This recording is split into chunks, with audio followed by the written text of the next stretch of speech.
ચટણી મેં કાલે ચટણી નો સાંભળે આદુસ્ય મરચા લસણસ્ય લીંબુ ધાણાસ્ય જીરું મીઠું નાખી દેવું આદુસ્ય મરચા લસણસ્ય લીંબુ ધાણાસ્ય જીરું મીઠું નાખી દેવું પછી પાટલા પર લસોટમ લસોટમ એવમ પ્રકારે ચટણી ભવંતુ.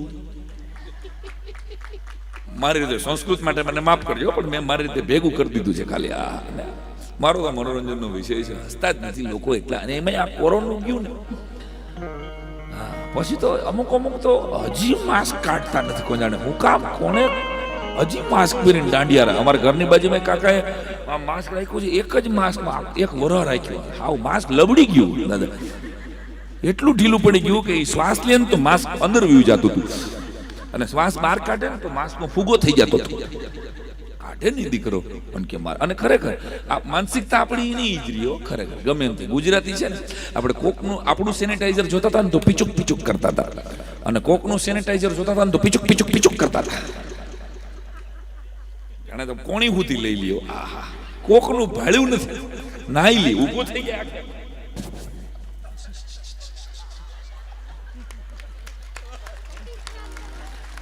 આખું સેનિટાઈઝર સ્નાન કટી સ્નાન આખા થઈ ગયા. કોકનું ભાળ્યું નથી ને સેનિટાઈઝર રેમડેસિવિરે ગોટે ચડાવ્યા. હા વાત જવા. પણ 5 વર્ષમાં છેલ્લા 3 વર્ષમાં જે સમય બધાએ જોયો, કાળનું તાંડવ જોયું, આમ ગણો ને તો કોરોનાનો કાળ હતો.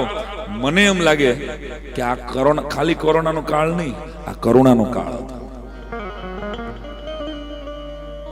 એ પછી લેવડાવ્યું ને, હું લેવડાવ્યું. કરુણાનો કાળ હતો. એક દ્રશ્ય ખાલી તમને યાદ કરાવું છું કે ભારતના સંસ્કારો શું છે. આનું એક નાનકડું દ્રશ્ય છે મેં જોયેલું. અમેરિકામાં એક ઘટના ઘટેલી, તમને કદાચ યાદ હોય, ખબર હોય તો.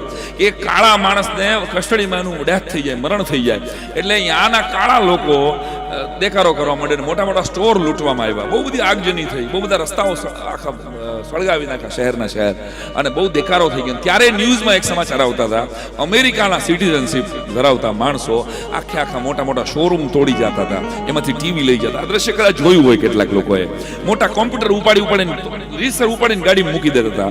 અને ભારતના સંસ્કાર કોને કહેવાય કે ભયંકર કોરોનાના કાળમાંથી રાજકોટમાંથી ગુજરાતમાંથી મજૂરો ભૂખ્યા દાહ જેવા થઈને, દુઃખી થઈને, પીડિત થઈને રાજસ્થાન સુધી ચાલીને ગયા છે. આ દ્રશ્યો બહુ કવરાવી નાખે એવા હતા. કોઈ મહારાષ્ટ્ર સુધી ગયું, હાલીને ગયા.